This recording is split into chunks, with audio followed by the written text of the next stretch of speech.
على محمد وآله وعجل.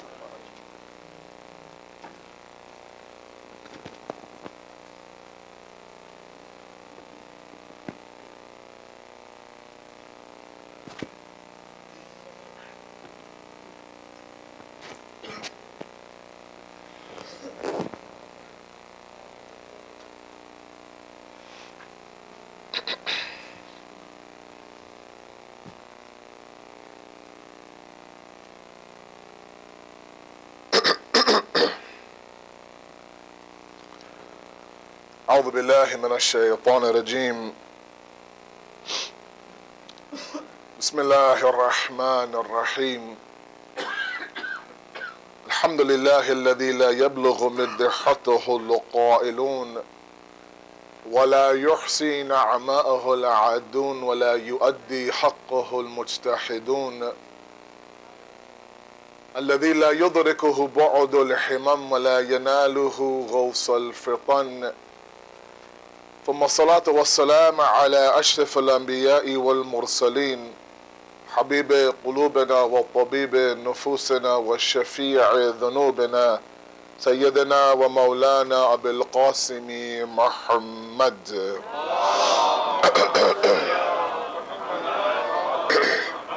وعلى بيته الطيبين الطاهرين المعصومين المظلومين، لا سيما بقية الله في الأرضين، صاحب العصر والزمان، خليفة الرحمن إمام الإنس والجان، ولعن الله وعداهم أجمعين إلى يوم الدين.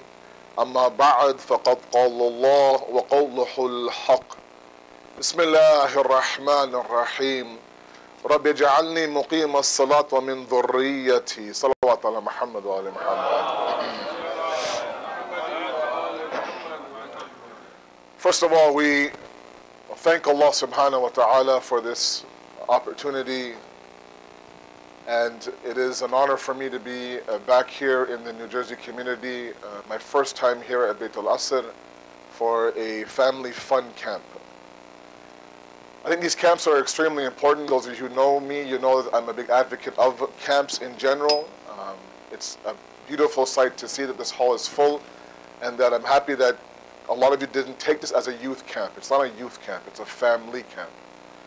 And you'll see that throughout the 2 days, a lot of the activities are built around the family structure, not so much the youth structure. And it is important and vital that one lesson that we take from this weekend as family structures, and I speak to the husbands and the fathers in the audience as the leaders of the family, is to strengthen the bond between the family members, is to increase discussions, and we'll have these talks throughout the weekend of communication, of self-value, of all these things that are intricate parts of a family structure, that we leave here this weekend as a stronger family individually and as a community as well. Sallu ala Muhammad wa ala Muhammad. I will end by 11:45 as my time has been allotted, inshallah. I just wanted to, as an opening lecture, talk a little bit about the idea of the Islamic family system. There are many of you as parents in this audience that are concerned about your children. We live in a very, very difficult time. We live in a time of extreme doubt and confusion. And there are moments where the Quran is speaking about a group of people, but it feels like the Quran speaks about us in that ayat as well. The miracle nature of the Quran is a miracle because it is a book for all of the eras and all of the people across the board. Those of you who study the Quran, those of you who spend time in the Quran, you come across certain verses sometimes. It feels like it was revealed for us in our time. And it becomes a very relevant verse. And the one verse I'm going to share with you initially is from Surah Hajj, verse number 11. And it's a verse that I spoke about constantly in my Muharram and Safar Majalis. It's a verse I speak about every Thursday night in my respective center in Toronto amongst the youth that we have classes every single Thursday. It really depicts and captures a little bit of the difficulty of today. And the verse is this, Bismillah ar-Rahman ar-Rahim. وَمِنَ النَّاسِ مَنْ يَعْبُدُ اللَّهُ عَلَى حَرْفٍ that amongst the people, amongst the men, there are those that worship Allah ala harf. Harf in Arabic, the literal translation of harf is the edge of a cliff. The edge of a cliff. And so initially this verse says that there are those amongst the people that worship Allah as if they stand on the edge of a cliff. And if you've seen individuals who stand on the edge of a cliff, you know that they're in a very, very fragile state. That a little bit of a bump, a little bit of the wind, a little bit of a nudge, and they're down the cliff. So the verse goes on to say, فَإِنْ أَصَابَهُ خَيْرٌ اطْمَأَنَّ بِهِ, that so long as there's khair and good in their life, they are mutma'in. They're comfortable, they're serene, they worship Allah. So long as you cure my mother from her cancer, so long as you get me engaged, or at least grant me a child by end of this year, so long as you give me a job, so long as I am set, Subhana Rabbina ala wa bihamd. You do your part, I'll do my part. Then the ayat goes on to say, when asabathum fitnatun inqalaba ala wajhihi. The moment a test comes to them, they turn their face against Allah subhanahu wa ta'ala. Meaning what? That these are people where? Ala harf, guys. Ala harf. They're people on the edge of a cliff. They're worshipping Allah. They're amongst those who do ibadat. Not the kuffar, not mushrikeen, not the munafiqeen. No, these are people, man ya'budullah. These are people who worship Allah subhanahu wa ta'ala. But they worship Allah in a very delicate state. Meaning what? They tell Allah, Allah, one more test, one more diagnosis, one more 2-week notice, one more broken engagement, one more negative pregnancy test, and I'm gone. Inqalaba ala wajhi. I turn my face against you. I'm leaving you. I've had enough. Right? It's like that person who has a horrible day at work, and he drives home fuming mad. He thinks, you know, the next time someone says anything to me, and that's it, I'm going to lose myself. So you walk in after a horrible day, and your wife, Bachari, who waiting for you all day, says to you, Assalamu alaikum, how was your day? Boom! And you explode. She's like, I just asked you, how are you doing? Ala harf. These are people, the ayat goes on, خَسَرُ الدُّنْيَا وَالْآخِرَةِ. They've lost the dunya, they've lost the akhirat. ذَلِكَ هُوَ الْخُسْرَانُ الْمُبِينَ. And this is the ultimate loss. Right? Either you work for the dunya and you get the dunya, right? Either you are individuals who don't accept the akhirat, who don't work for the akhirat. Your jannah is your dunya. You make the money, you have the house, you have the car, you have, you know, the 401k, everything, mashallah, is solid. You're balling, as you guys would say. And the dunya is your jannah. Then there are those of you, mashallah, who sacrifice the luxuries of this dunya for something better waiting for you in the akhirah. Either way, you work for either world. These are people what? خَسَرُ الدُّنْيَا وَالْآخِرَةِ. They suffer here, they'll suffer there as well. These are people ala harf. They're worshipping Allah on the edge of a cliff. Now, I'm sure if I go around and I ask every single one of you, you know many people who worship Allah in this state. If not ourselves sometimes. Where we're tired. There are people who are tired. Now, how do you remove yourself from that idea that now, look, my worship is completely and absolutely conditional? There's khair from you, there's itminan from me. Right? You give me the good, don't test me, right? Don't challenge me, don't take anything away from me. I don't want to hear from the member or from the pulpit or from the alim that, oh, a test is good for you, and that's how Allah tests the mu'mineen. I'm tired, because it feels like there's a big target on my chest, and Allah keeps hitting that target every single time He throws something at me. Everyone else, green, you know, white picket fence, amazing kids, great wife, great husband. I'm the one that's stuck with everything that's bad. There's this dark cloud that follows me everywhere I go. So please, spare me the details of the fact that a mu'min is one who gets tested. That's the state that some of us are in right now. It's a very dangerous state. That does not take much to go down that cliff. Now, one aspect of many that saves us, that pulls us away from that cliff, that tells us don't jump, is the Islamic family system. It's a strong, strong bond inside the four walls of your home. As parents in the audience, and I have 3 kids of my own, and my eldest just turned 10. As she told me, just last week she turned 10. She told me, Baba, I'm double digits now, Baba. I don't know what she was preparing me for, but now, Baba, I'm double digits. I said, good for you. You're double digits, good for you. And it's scary. From 10 becomes 15, from 15 becomes a bride, then I have a damat, and the thought of it is just, I just can't fathom it. I hate him already, you know, I don't even know who he is. It's scary though, it's very scary.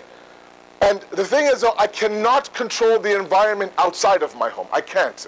That's not the reality. I can control the environment inside of my home.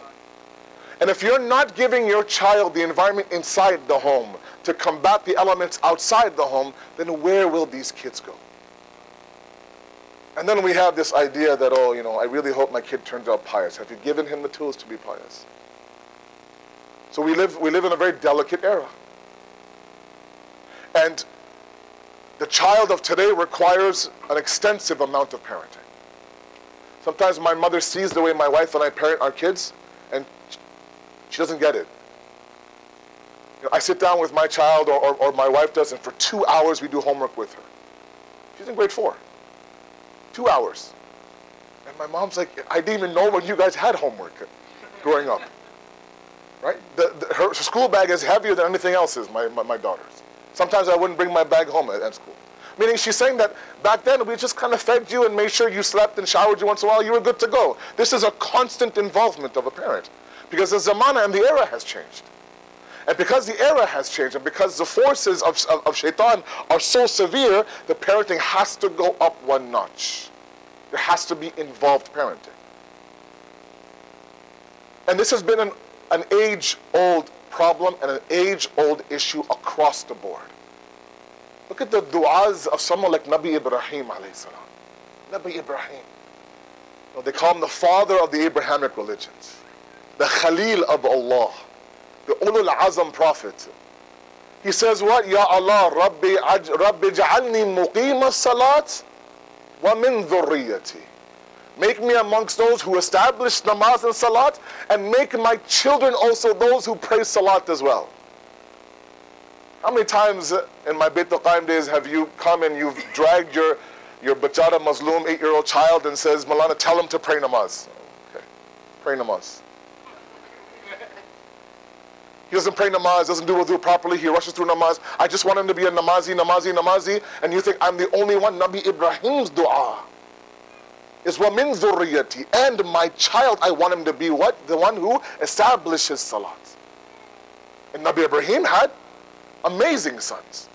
Nabi Nuh is crying to Allah, Allah, adab is coming, your flood is coming, nobody will be saved, please, that's my son. Put him on the boat, let him be saved. Ya Nuhu laysa min ahlik, he's not your ahl, he's not your son. And Nabi Ibrahim had great sons, Nabi Nuh didn't have a good son. Ignored his father, forgot his father, and was a victim of the adab. Nabi Yaqub had 12 sons. 12 sons, Nabi Yaqub. 2 of them were great, 10 not so much. Jealous, envious, liars. At the end they would do tawbah. Nabi Nusa didn't do tawbah.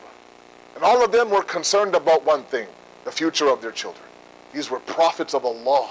Where are you and I as parents? So it is an age-old issue that some of the greatest people before you have also begged Allah, please protect my future generations. Protect my children. Make them amongst those who are pious. That's my first point. My second point is that when you look at the Quran and its discussion on itminan, on serenity and sukoon, then you know that there is an internal serenity and there is an external serenity. And I want you guys to really focus on this point for me. There are moments where there is a state where we are internally comfortable and serene. Ala bi dhikrillahi tatma'innul qulub. With the dhikr of Allah, you have this internal itminan of the qalb, this serenity of the qalb. Then the Quran talks about 3 elements. How many? 3 elements that should bring about external serenity. External serenity outside of us. And those 3 are Zaman, Makan, and Makeen. Zaman, Makan, and Makeen. Time, place, and people. Should bring about what? Serenity for us. For example, the Quran says, هُوَ الَّذِي جَعَلَ لَكُمُ اللَّيْلَ لِتَسْكُنُوا فِيهِ.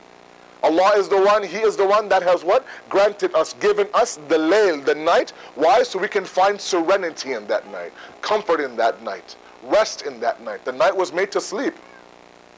Right? Those of you who are up all night sometimes and sleep all day, your body after a while rejects this schedule. Those of you who have worked overnight shift for many, many years, you know your entire system now is flipped upside down. You can try to sleep those 8 hours in the daytime, it's not the same thing. Because the night was made for sukoon. That's an external comfort that you have from the body. That's zaman, that's time. Or makan, Allah says, وَاللَّهُ جَعَلَ لَكُم مِّن بُيُوتِكُمْ سَكَنًا. Again, sakana. That Allah has given you your buyut, your homes, so that what? You can find sakina in there. You can find serenity in there. Peace in there. Tranquility. And that's what? That's makan. And then makeen, that very famous verse that we find in every wedding invitation, mashallah, from Surah Rum. وَمِنْ آيَاتِهِ أَنْ خَلَقَ لَكُم مِّنْ أَنفُسِكُمْ أَزْوَاجًا لِتَسْكُنُوا إِلَيْهَا وَجَعَلَ بَيْنَكُمْ مَوَدَّةً وَرَحْمَةً إِنَّ فِي ذَلِكَ لِآيَاتٍ لِقَوْمٍ يَتَفَكَّرُونَ. That from His signs is that Allah has created for you and from you azwaj, spouses, partners. Why? لِتَسْكُنُوا إِلَيْهَا. Again, that verb of sakina and sukoon. So you could find in them serenity. We place between you mawaddat and rahmah, compassion and mercy. This, of course, are the signs for those who are the Ahl al-Fikr. Zaman, makan, makeen, time, place, and people. And these are all things that should bring about a level of serenity. The question is, do they or not? Do we find serenity in our homes? Do we find serenity in our spouses? Do we find serenity inside of our families or not? Because that's how the Quran says should be happening. That while the chaos of the world is, constantly bombarding you and poking at you and picking at you, it is that home that should be a place of serenity and sukoon. The word in Arabic and Farsi sometimes to use for a home is called maskan. Maskan comes from sukoon. Mahalliyya sukoon it's called. Like real estate agents in Iran are called maskan furushi. Right? That's the idea, that they are describing a home to be a mahalliyya sukoon, where you should go and feel absolutely calm and comfortable. But there are some people who go everywhere else, but they don't come home. Because they find serenity outside the home, they don't find sukoon inside the home. And that's not what the Quran is talking about. So we're trying to establish a family structure, a family environment that brings about these factors.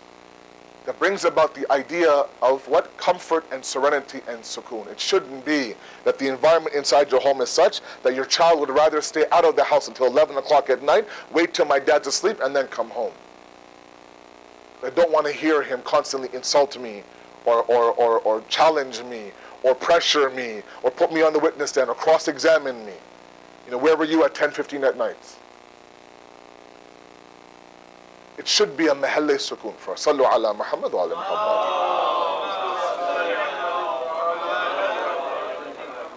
Because the Quran talks about the idea that this is not just about you. And I speak to the husbands in the audience and the fathers in the audience. One of the major complaints that I get from that side of the room is that we do our job as mothers and wives, but our spouses don't support us in this. Everything, Moulana, is in my lap. The kids' tarbiyat, the kids' education, the kids' salat, the kids' dua, the kids' Quran, everything. When the reality is that the leaders of the homes are the fathers and the husbands. You are responsible to take your family to Jannah. Ya ayyuhalladhina amanu qu anfusikum wa ahlikum naran. O you who believe, protect yourselves and your ahl. From what? From nar, from the fire of this dunya and the hereafter. Right? That's why it's important that any time we see a dysfunctional family, and I've done enough counseling across North America now to see there's some common issues. And the common issue is that very rarely have I seen.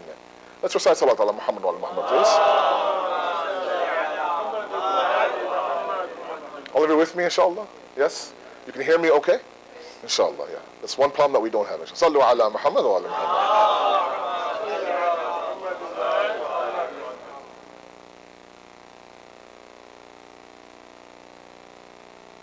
What's that? One more salat ala Muhammad wa ala Muhammad. It's not just about the fact that I am responsible for my own grave. And it begins at the top. It's a top-down process.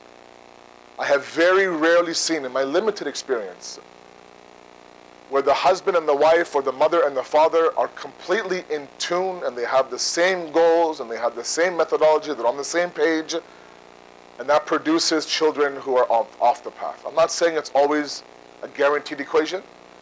I've seen parents that are amazing parents, pious, muttaqi, God-fearing, and they've created that environment, and the child simply comes out to be someone who's not God-fearing. I touched on that during the Ashra Bait Tuqan.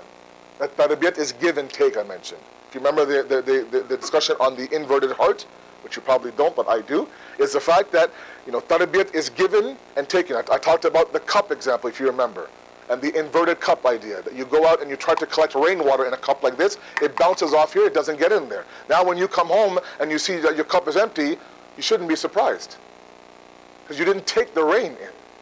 Some of our parents give amazing tarbiyat to their children, but they don't take that tarbiyat. The heart is what? Inverted. It should be like this. But that's a very rare case, if you ask me. Why the dysfunction? Why is it the fact that sometimes it's not a family, there's 5 people in the house, but there are 5 roommates in the house, living in their separate rooms. One child is upstairs, the door's closed, God knows what he's doing, but his eyes are glued to a screen. There's one in the room who's Snapchatting all day. One is watching, ARY, let's say, all day. And one bachad is in the kitchen all day. And that's the family structure. The only time there's a conversation is when we have to leave for the center.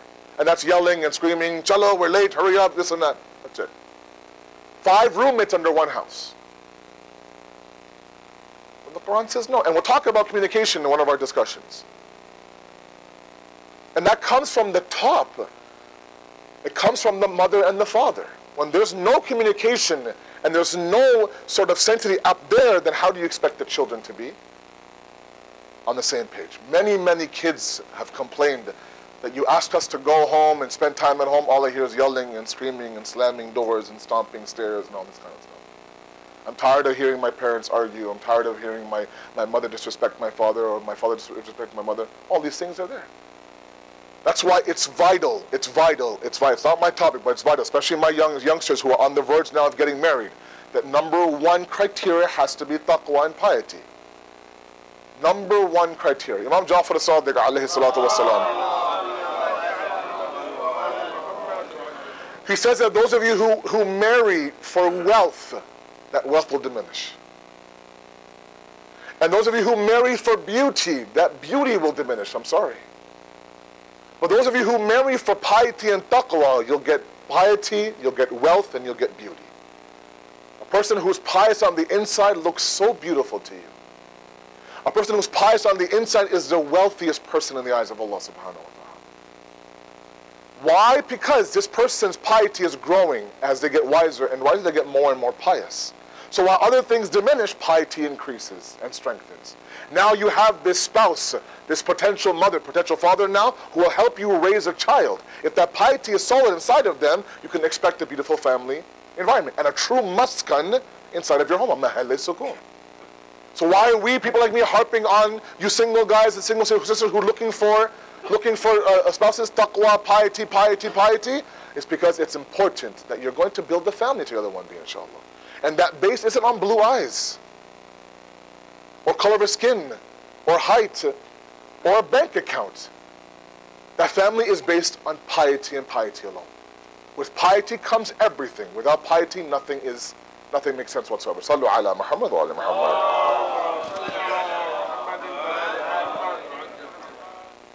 There's one hadith by our Holy Prophet sallallahu alaihi wasallam. He says that, and I think I've shared this with at the camps in previous times in New Jersey. He talks about the Ahl Sama and the Ahl Ard, the people of the earth and the people of the skies. And he gives a very beautiful example. He says, you know, sometimes when we take our youth up north for our annual camp, take about 85 kids up north, and at night, the most beautiful thing that we see is that we actually see stars at night. You don't see stars sometimes in the city. It's too much smog, too much pollution, too much cloud. So we find ourselves in awe. I remember I was in San Jose in December for a camp they had just last month. And we were up north, and in the middle of the night around 12 or 1 a.m. we found ourselves gazing at the stars, and it was incredible. I've never seen that many stars in the sky. And it's amazing how some of the youth would pinpoint to me that, Mom, look how bright that star is, look how bright this star is. And we would, without any sort of niyat, we would khud by itself attract ourselves towards the brightest of stars. The hadith says that there are those who are on the ground and they look up to the sky and their eyes are attracted to the brightest of stars, and they find themselves in awe of the brightest of the stars. Then there are those who look from the sky onto the earth, and they see stars as well. And he says that they are equally, completely captured by the brightest of stars. And he explains the brightest of stars for those who look from the sky onto the earth are homes where there's respect and love and compassion and communication between all members. Where families laugh together, God forbid. Where families eat together on one table. Where there's Jamaat prayer inside the home. Where a child comes and spends half an hour with their parent telling them about the day, and the parent actually listens and puts away, let's say, the remote, or puts away the phone, or puts away and gives them their complete and absolute attention. And they tell them stories about something happened at lunch or something the teacher said. Those types of environments are not roommates now. They're one unit moving towards Allah subhanahu wa ta'ala. And they're just like the brightest of stars in the sky, where we are attracted. The angels from the sky look down and pinpoint to each other, look at that home, look at that home, look at this home. And that's what we want to achieve. If we want to safeguard ourselves and our kids from a'la harf, from the edge of a cliff, then we have to give them a fighting chance. We have to understand that there is a generation gap. And that's okay. Every generation was nothing like the one before it. But it seems as if, and some of you are immigrant parents, it seems as if that gap is growing. And we'll tackle such issues like communication. We'll tackle such issues like this tribal mentality. We'll talk about these things in our discussions. We have a very crucial activity after lunch, I believe, at 1:15. That I ask all of you, please, to be here for that. If you are those of you who are in and out, especially those of you who are, leaders in communities, part of madrasa teams, principals, teachers, whatever the case may be, I ask you if you can stick around with me. I'll lead that activity at 1:15. I'll be very grateful.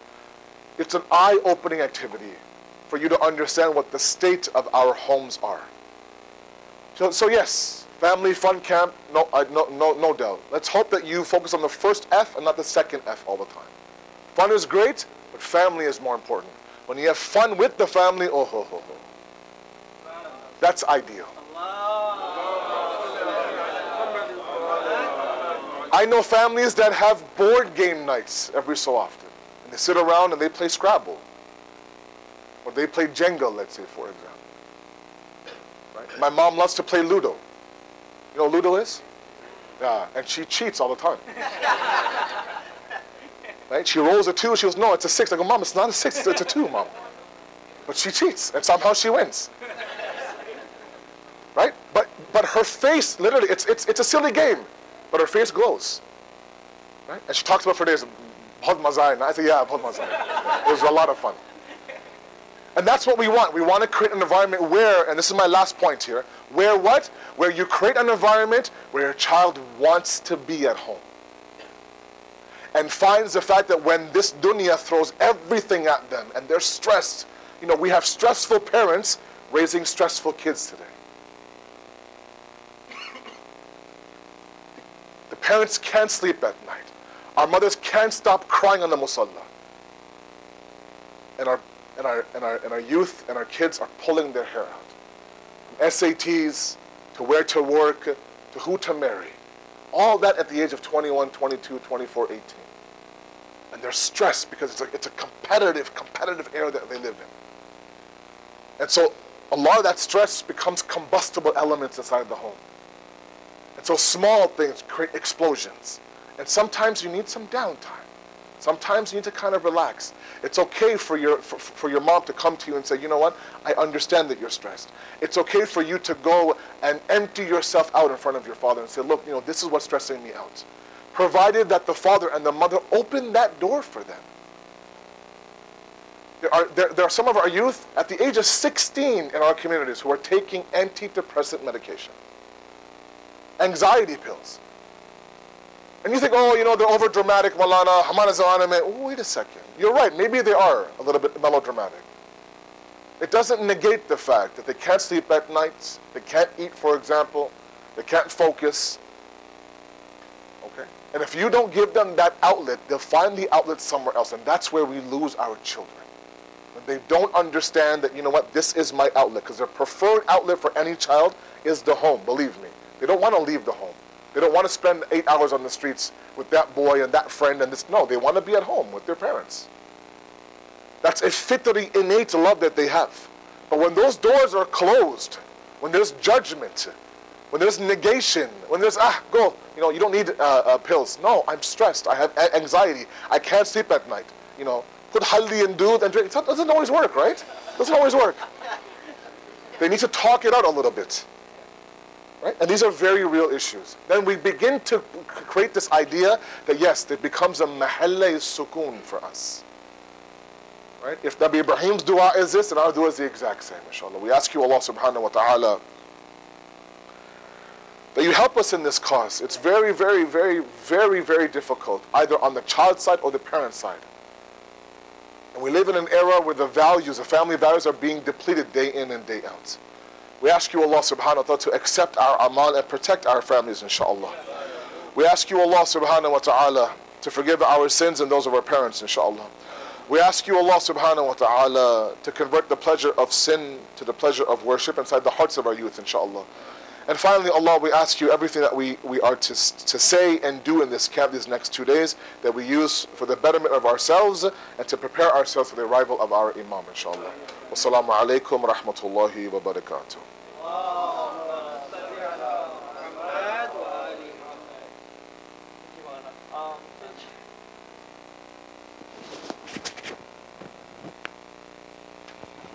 So Alhamdulillah, we are right on time. It's 11:44, and inshallah we have about 20 minutes for a Q&A session.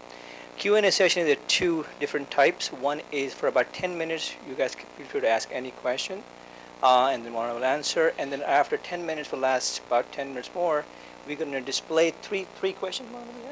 Three questions on the screen here from the lecture. And it might be a little difficult. Maybe we'll do right now. Can all the teams come in the same circle again if they can? Maybe 2 minutes quickly. Blue team, quickly. Blue team come here. Green team come on this side. And then just distribute. Sit on circle on team. If you don't have a team, Sister Zainab, Zaman uncle, give me the card.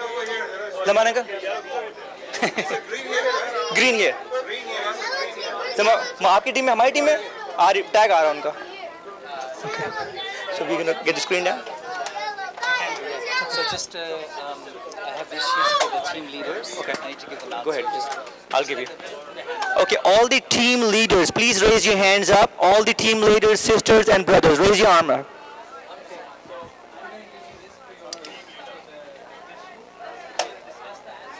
Abbas? If there are newcomers who came who don't have a badge, We're gonna tell me.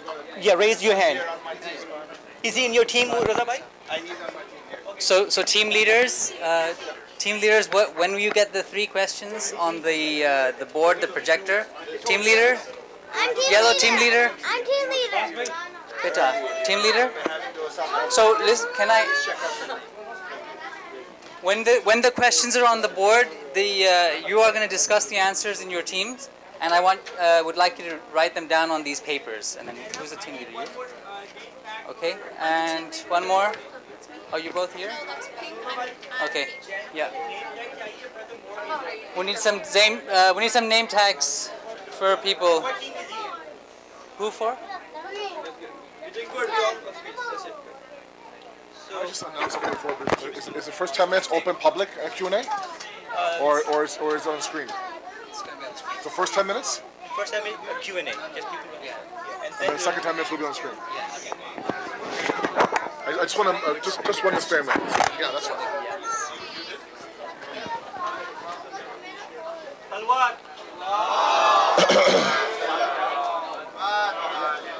I just want to make one point, if I can, please, if I have everyone's attention. Just about the Q&A, if you don't mind. And this is me being very open with you, because I can be. There's no formalities, there's no takallufat. You know me, I know you. When it comes to family structures and questions about the family, let's try to be respectful in our questions. I know that some of you have a lot of complaints about how your family is or how your spouse is, for example, and you know this is not a venting session for you to vent about your spouse to me. You can later on, but not in this public format. Everybody here knows each other. We know exactly who your spouse is. So let's be respectful about the idea. You know, can you be as general as possible without mentioning your husband's name? That would be great, inshallah. Thank you very much. So it's an open floor? First 10 minutes open forum, and then we can have that competition questions that we can have. So, question? Question. Can I give you this? Because I can walk around with the wireless. Makes sense. Yeah. Just Testing, yeah. Who? Bismillahir Rahmanir Rahim. Assalamu alaikum. Alaikum salam. Can we, sorry, there's a question being asked. Can we all please, can we all settle down? Thank you very much.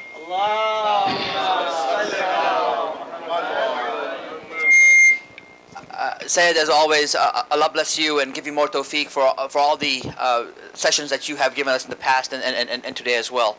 My question, and I have some preamble, when we talk about family structure, we talk about success in life in the hereafter. I break it down into 3 portions. One is on the left corner of the triangle, it's excellence in knowledge and information, so on and so forth. The right portion is desire, the desire to attain excellence. And the third is spirituality, with this whole notion of taqwa. My question has to do with desire. What tools are there, in your experience, where you can, when we are within our spouses, our families, our children, we are promoting this notion of, you know, desire to get excellence. And sort of, we talk about the light switching, you know, so I want my light to be switched on all the time. I want that desire. What tools are there that you can sort of speak to?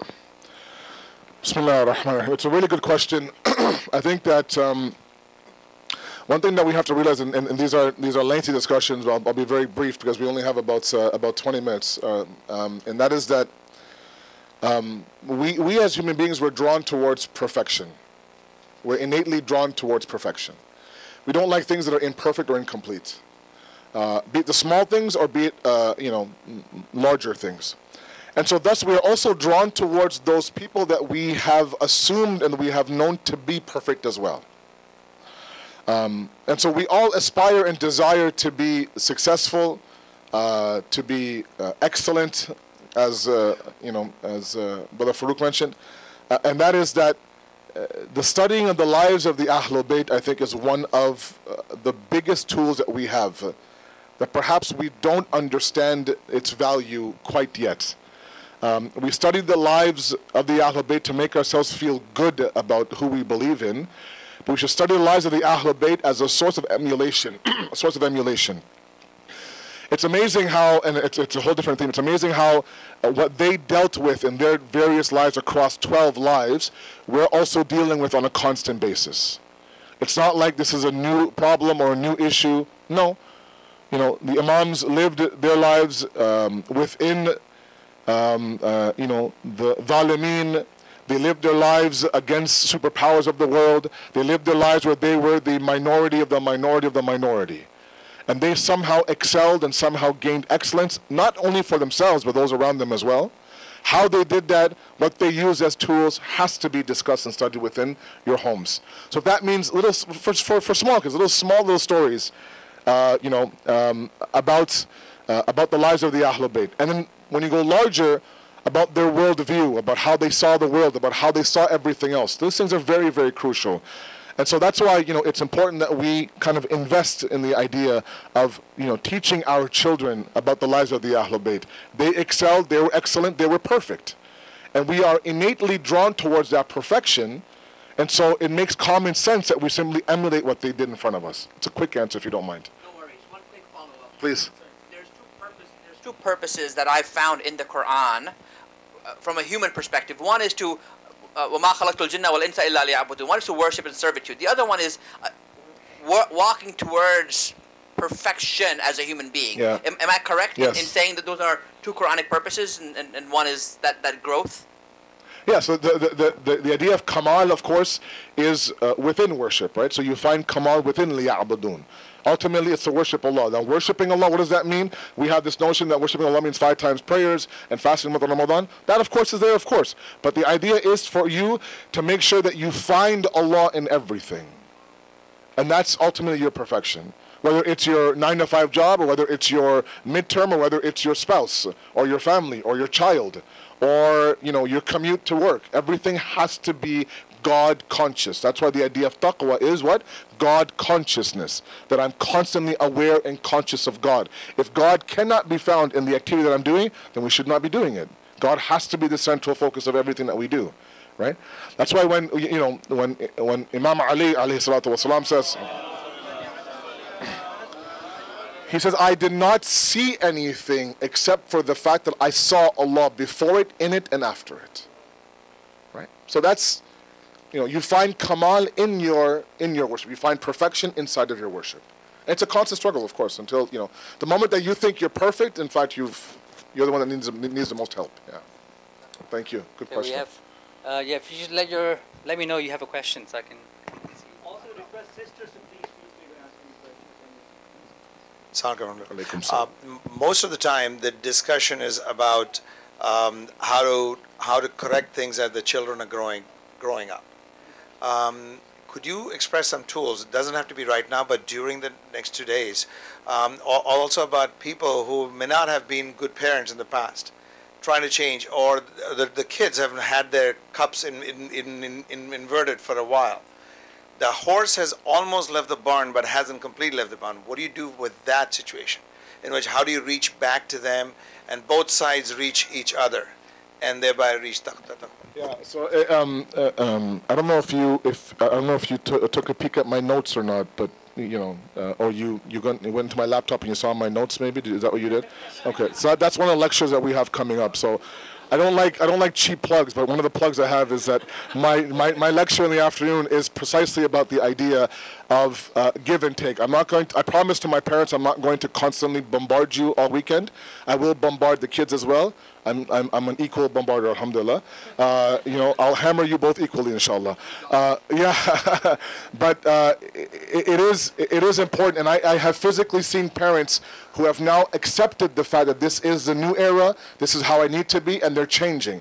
And that, to me, is an incredible feat on their behalf. They're coming from a different era, a different time, a different country sometimes, and they're coming in and they're adopting the tools of today. Whether, if that means that your mom, let's say at the age of 50, is pretty good on WhatsApp, then you got a good mom. Now, if she sends a wrong emoji, then just forgive her. It's okay, right?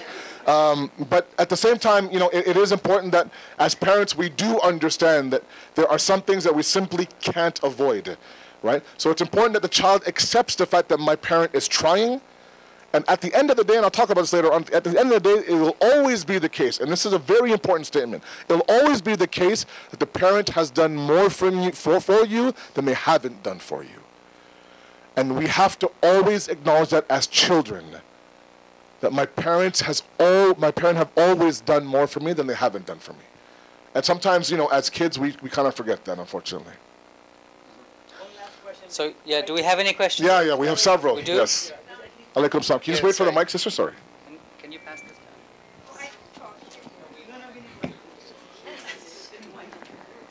Okay, I have just a small question. If I'm not that good parent, of course. I'm still trying to be a good parent, but still keep failing every day. That's what I'm thinking. But I have to try, That's what our religion says, and that's what every religion said. Keep trying. And my question is that if my kid says, I know that, what should I do next?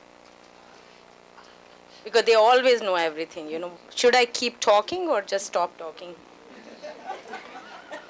That's what I'm always, If you stop talking, hamara kya hoga? I don't know. Yeah. You need to keep talking, please. You're right. I think that it's a really good question. I hope you guys understand the question.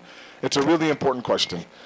And I will ask you, sister, to adopt the way of Allah subhanahu wa ta'ala. Allah subhanahu wa ta'ala, it's funny, the example I'll use, and I'll use it very quickly. When you fly anywhere, a domestic flight, international flight, it doesn't matter how many flights you've been on, you know that in the beginning of the flight, they'll tell you certain things. Like I was in Orlando just last week. In fact, 2 days ago I was in Orlando, and I flew from Toronto to Orlando. And before the flight, they had this video screen in front of me that showed me how to put a seatbelt on. And they actually, they showed the buckle going into the seatbelt. Then they said when the pressure in the cabin drops, a mask will drop. Put the mask on yourself, then put it on to the person beside you. The seat is a flotation device. Use it in case you end up in water, right? The exits are here, and they do all sorts of this stuff on the plane. Every single flight, you could be flying from here to Dubai or here to LaGuardia. They'll tell you all these things. And if I was ever to come to the stewardess or the pilot and say, look, I know how to put a seatbelt on. I'm a grown man. I know how to put a mask on. I know that I can float on my seat, apparently. What I want to know is, do you have chicken or beef on the plane today? What I want to know is, what movies do you have on the screen in front of me? And the response that they'll give me is that, Mr. Jafri, we tell you those things that are important for your survival. And we'll remind you of every single flight.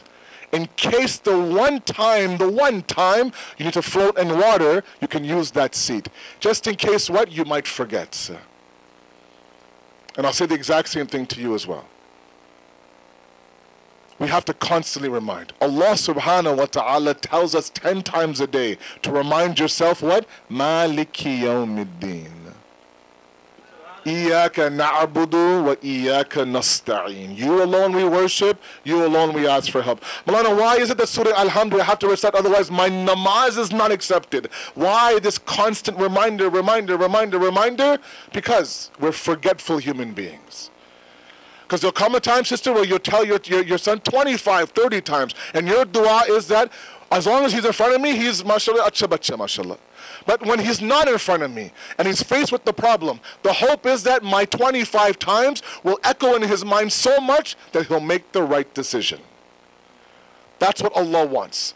That iyaka na'budu wa iyaka nasta'een. Well, at that moment when you're searching for some help from somewhere, you don't go to idols, you go back to Allah subhanahu wa ta'ala.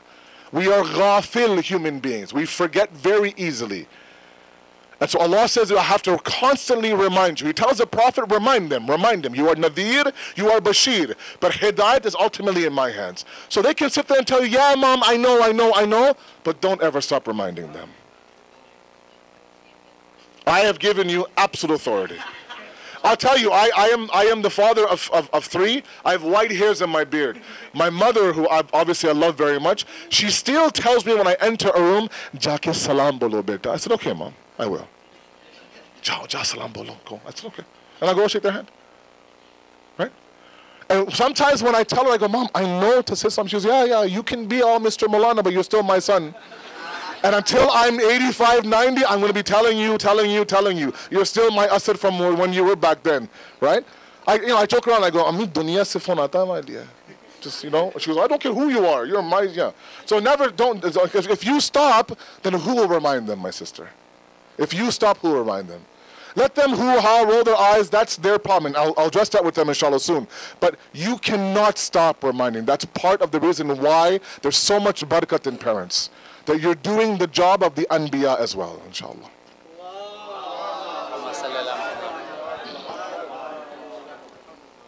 It's true. So, we do forget. Yeah, my wife reminds me all the time as well. So now we are doing our second part of the Q&A session. This one is for points for your teams. So I hope everyone is sitting together in their team circle. And this is how it's going to work. This is the same question for everyone. So don't talk loud so other teams can hear you. Discuss amongst yourself the answer. The leader will write the answer and will submit the answer to Brother Muhammad. He huddle together as close as possible so other teams are not watching it. Because for a team you're doing it. So the best answer to the question wins. Okay. So as close as possible. Get as close as possible. And make sure the team leader has the paper and a pen. And they are writing the Do you have something to write answer, on? and the best answer will win. Okay, so yeah. Yeah, make sure you got something to write on. You need, yes, I need to take that from you. So make sure you have something to write on, otherwise you won't be able to do it on the paper. Okay, when you guys are ready. We will know that you're ready when inshallah we have silence, inshallah. Everyone is ready? Everyone ready in the girls? Okay. Yes? Yeah. Okay. Blue team, you're my team? Yes. Okay. Miss somebody else.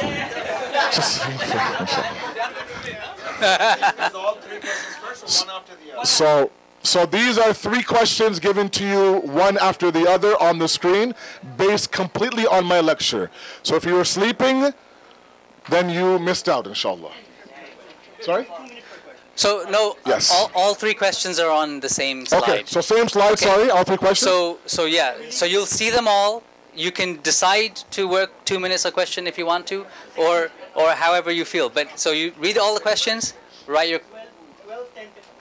Yeah, so we have exactly 10 minutes. Okay, everyone ready? As soon as you recite a loud salawat, I'm going to change the slide.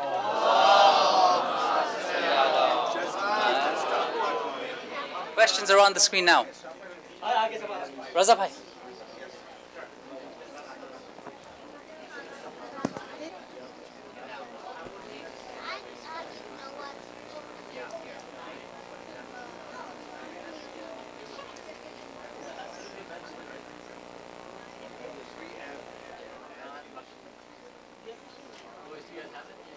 Quietly. There's jasus everywhere. Please be careful.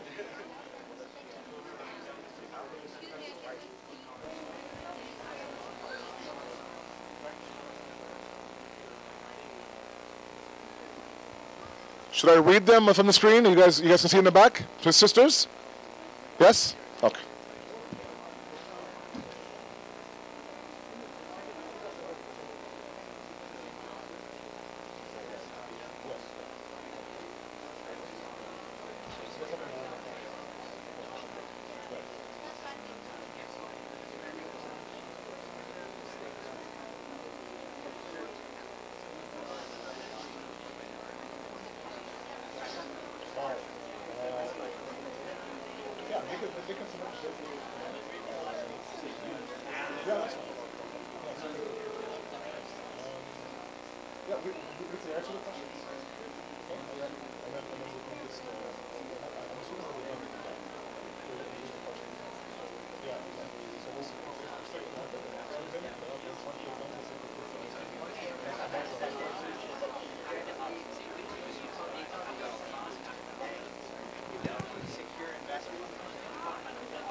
As soon as you're done, just let me know and I will come and collect your sheets.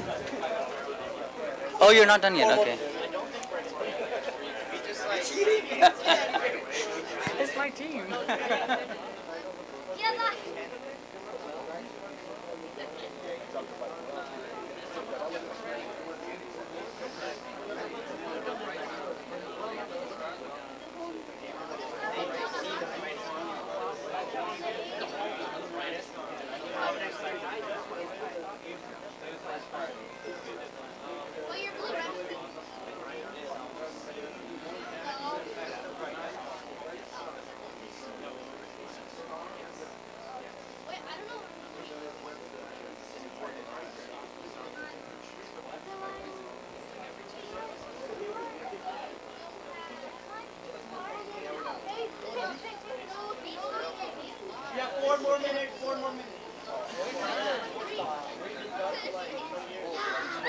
We have the first answer sheet in.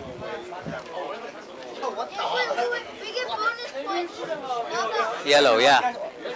Yeah, please write your team color on the top. No bonus points, everyone gets same time. Sorry, you finished early. Alright,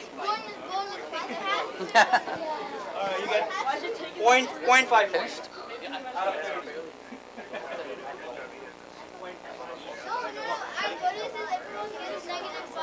-5? That was nothing. Alright.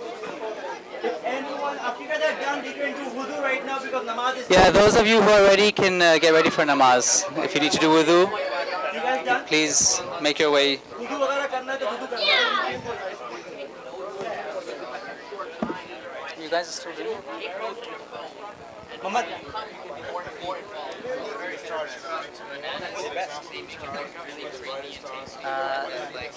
We'll leave this in the front, yeah? Here, I'll help you, I'll help you.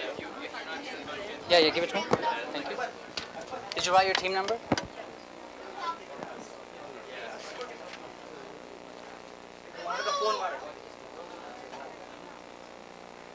Thank you, thank you. Yeah. Where is it going?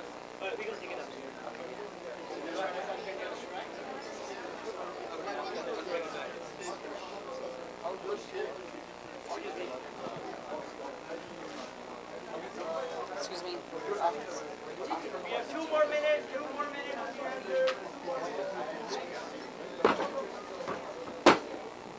Oh, sorry.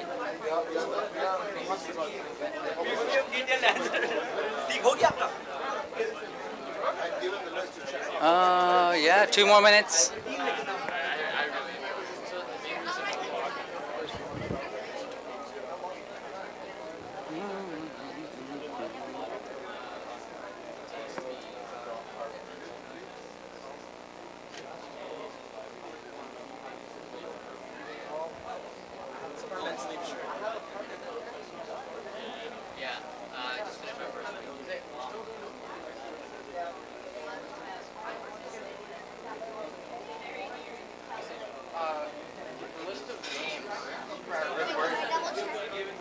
Done? Thank you.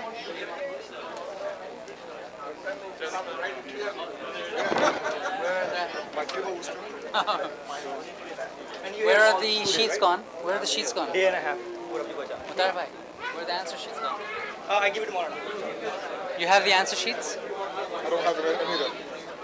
You don't have any of them? No. Mutar bhai said he gave them to you. Excuse me, bitte. They're down here.